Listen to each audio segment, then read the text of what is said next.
अद्भुत अद्भुत। यहाँ की मतलब जो यहाँ पैर रखते से ही एक अंदर से जो आवाज आती है कि यहाँ है साक्षात शिव जी विराजमान है। विशेष कार से आए थे लेकिन हमारा पूरा हो गया। मतलब महादेव जी की ऐसे मन्नत हाँ मन्नत मानी थी। यार जब आया था तो कुछ मन्नत लेके आया था, अब तो साधारण दर्शन करने आ रहा हूँ। तो भोले बाबा हम पे ऐसे ही कृपा बनाए रहे। जहां महादेव की अदालत में सच की होती है जीत, ग्वालियर का मजिस्ट्रेट महादेव मंदिर आज भी न्याय की आस लेकर पहुंचते हैं फरियादी। न वकील की जरूरत, न लंबी दलीलें। आस्था की इस अनोखी अदालत में भोलेनाथ के सामने ली जाती है सच्चाई की सौगंध। भगवान शिव को भोलेनाथ कहा जाता है, लेकिन ग्वालियर के महाराजपुरा क्षेत्र के गिरगांव में विराजमान महादेव की पहचान कुछ अलग है। यहाँ श्रद्धालु उन्हें सिर्फ अपने आराध्य देव के रूप में नहीं, बल्कि मजिस्ट्रेट महादेव यानी न्याय के देवता के रूप में भी पूजते हैं।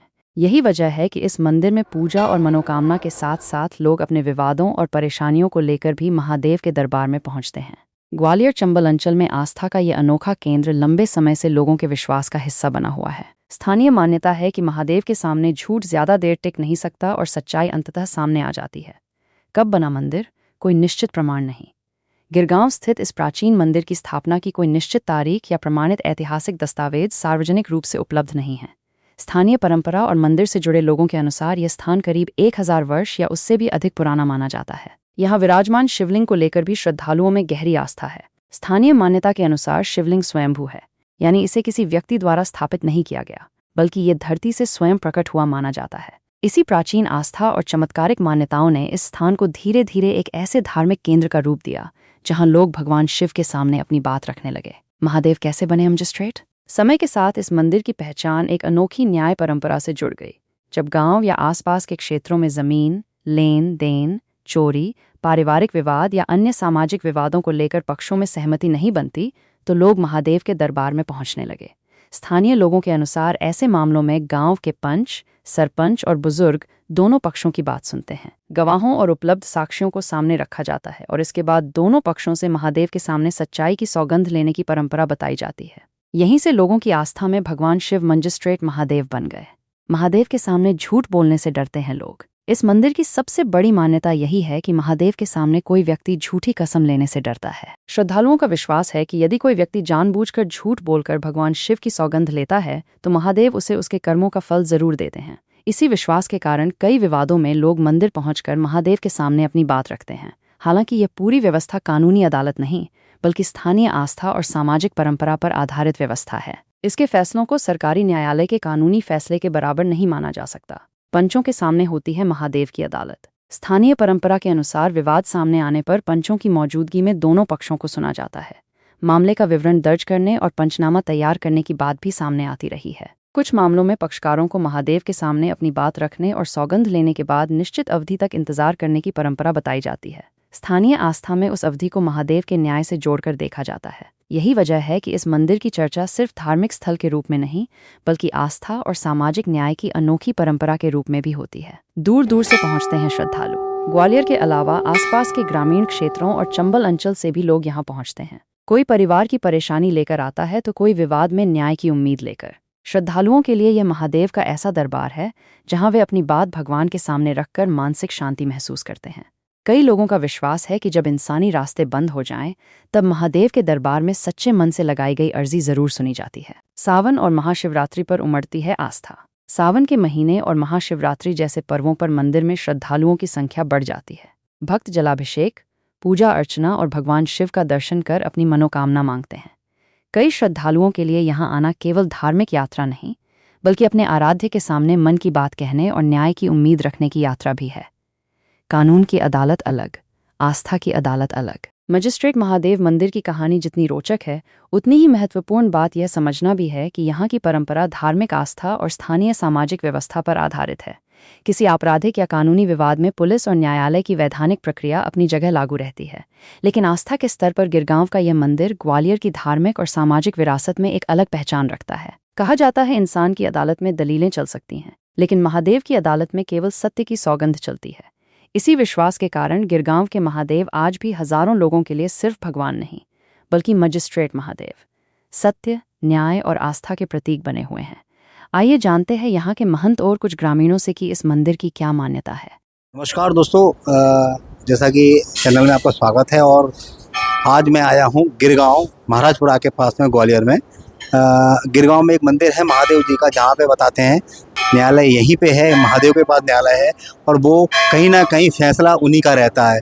और यहाँ पे पंचायत लगती है, पंचायत के द्वारा महादेव के आगे कसम खाई जाती है और उसमें पूरी सच्चाई सामने आ जाती है। जो व्यक्ति अगर ऐसा करने में चूकता है या गलत बताता है तो कहीं ना कहीं उसको भुगतने के लिए तैयार रहता है। तो मेरे साथ में एक महंत हैं यहाँ गिरगांव महादेव मंदिर के, और मैं इनसे जानना चाहूँगा। महाराज जी, आपका नाम क्या है? मेरा नाम है अमलदास। नाम है वही बताओ। अमलदास। अमलदास। अमलदास। अमलदास। महाराज जी, आप कितने टाइम से सेवा कर रहे हैं महादेव जी की? मैं वही 30-40 साल है। 30-40 साल हो गए। इस मंदिर को कितने साल पुराना ये मंदिर है? बहुत पुराना मंदिर, कोई 1000 वर्ष पुराना मंदिर 1000 वर्ष तक। है। अच्छा, यहाँ पे क्या मतलब बताया जाता है कि न्यायालय यहीं लगता है? हाँ, न्यायाधीश है, भोले बाबा न्यायाधीश है। अच्छा किधर ने नहीं बताई तो से यही नहीं बताते।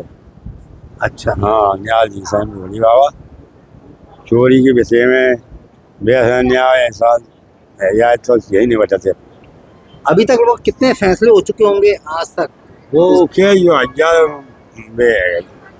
हाँ? कितने लोग इसमें सच पाए गए और कितने झूठ पाए गए, जिनको कुछ ऐसा कुछ दंड दिया हो महादेव ने? हाँ, जनरल झूठ बोल गए थे, दंड दायो भी नहीं। हाँ, तो वो बच्चा मार दो, खुद मार दो, चलो वो दंड किस प्रकार मतलब उनको मिलता है? तो मालूम पड़ जाता है उनको कि दंड मिल गया हमें? 5 से 10 देंगे, 1 दिन 10 देंगे, 4 दिन 5 दिन या 7 दिन साई भीतर दंड भी सही नहीं। अच्छा, और इसकी क्या मतलब क्या कहानी है इस मंदिर की? ये कब आया? कौन यहाँ पे पहले महंत थे? कौन ऋषि मुनि थे यहाँ पे जिन्होंने यहाँ पे स्थापना की? कैसे मंदिर की स्थापना हुई यहाँ पे? कुछ पसौना है, बहुत पुराना मंदिर है। हाँ, मैं नहीं है सही सब साल तो पुराना मंदिर है। से भोले बाबा कर रहे हैं, से इच्छा पूरी कर रहे हैं बाबा, मांगे रहे। हाँ। श्रावण के दिन चल रहे हैं और मैं महाराज जी से पूछूंगा लगभग कितने श्रद्धालु यहाँ पे दर्शन करने आते हैं? महाराज जी, आप थोड़ा बताएं, श्रद्धालु कितने आ जाते हैं? बहुत आए रहे। वो मेला लग गया सवेरे 2 बजे से रात के चले रहे और ये रात के 10 बजे चले। तो मेरे साथ ग्वालियर गुड़ागुड़ी के नाके से अर्चना जी आई हैं महादेव मंदिर में दर्शन करने। अर्चना जी, कैसा लग रहा है आपको यहाँ मंदिर में आके? अद्भुत अद्भुत। यहाँ की मतलब जो यहाँ पैर रखते से ही एक अंदर से जो आवाज़ आती है कि यहाँ हैं साक्षात शिव जी विराजमान हैं, जो सबकी सुनते हैं और सबकी मनोकामना को पूरा करते हैं। और ये जो मजिस्ट्रेट महादेव ने नाम दिया है वो इसीलिए दिया गया है कि ये वाकई में न्याय करते हैं। कितने वर्षों से आप आ रहे हैं? मैं तो अभी 1 साल से आ रही हूँ। कैसा लगा आपको यहाँ? बहुत अच्छा लगा, मन में बहुत अगर आपकी पूर्ण हुई? नहीं, उनसे सुख शांति मांगी है भगवान से, सुख और शांति दें और देंगे। चल रहा है उनका सब कुछ, उनकी कृपा है महादेव जी की, जो घर में सब सुख शांति से चल रहा है। कैसे पता चला आपको कि यहाँ पे? नहीं, यहाँ सुना था, काफी टाइम से सुना हुआ था। महादेव मंदिर तो बहुत है ग्वालियर में। नहीं, यहाँ के बारे में बहुत ज्यादा सुना। कैसे बात? यहाँ ये बताया गया था कि यहाँ पे जो पंचायत लगती है, महादेव जी खुद न्याय करते हैं। महादेव जी के यहाँ आके कोई झूठ नहीं बोल सकता, उनके दरबार में आके सिर्फ सच ही बोला जाता है, इस तरीके से। क्या नाम है आपका? स्मिता दुबे स्मिता दुबे जी। आप यहाँ मंदिर में दर्शन करने आए हैं, कितने वर्षों से आ रहे हो? क्या आस्था हम लेके आए हैं? हाँ, आस्था को लेके आए। हमने ना यहाँ दिसंबर से शुरू किया है आना, और हमें एक मतलब एक विशेष कार से आए थे, लेकिन हमारा पूरा हो गया। महादेव जी की ऐसे हाँ मन्नत मानी थी, वो पूरी हो गई हमारे। भोलेनाथ की इतनी कृपा बरसी कि अब मैं बता नहीं सकती। खैर, वो तो अंतर्यामी है, लेकिन ये है कि यहाँ जो भी आता है उसकी सारी मन्नत पूरी होती है। और मजिस्ट्रेट के नाम से प्रसिद्ध है वो। तो बस हम यही चाहते हैं सब लोग आएँ और दर्शन करें और लाभ लें बाबा का। क्या नाम है आपका? पंकज शर्मा। पंकज शर्मा जी, आप कितने वर्षों से यहाँ मंदिर में दर्शन करने आ रहे हैं? भोले बाबा के लिए आपकी क्या आस्था है? क्योंकि श्रावण भी चल रहा है। 15 से 20 वर्ष से हम यहाँ से जुड़ाव है हमारा। और पहली बार जब आया था तो कुछ मन्नत लेके आया था, अब तो साधारण दर्शन करने आ रहा हूँ। तो भोले बाबा हम पे ऐसे ही कृपा बनाए रहे, बस ये इच्छा से आता रहता हूँ। मंदिर में आपकी मन्नत पूरी हुई? वो तो सब वो मांगा उनसे, तो उन्हें देना ही देना था। वो तो शिव हैं, सब भोले हैं। खाली आदमी है। कोली खाली आता है, यहाँ से जाता ही नहीं। जो मांगता है उसकी मन्नत बस पूरी करते हैं भगवान। कहाँ से सिद्ध- आप ग्वालियर से कहाँ से? मैं दीनदयाल नगर से हूँ, वैसे रहने वाला तो भिंड जिले का हूँ, लेकिन दीनदयाल नगर में बहुत समय से रह रहा हूँ।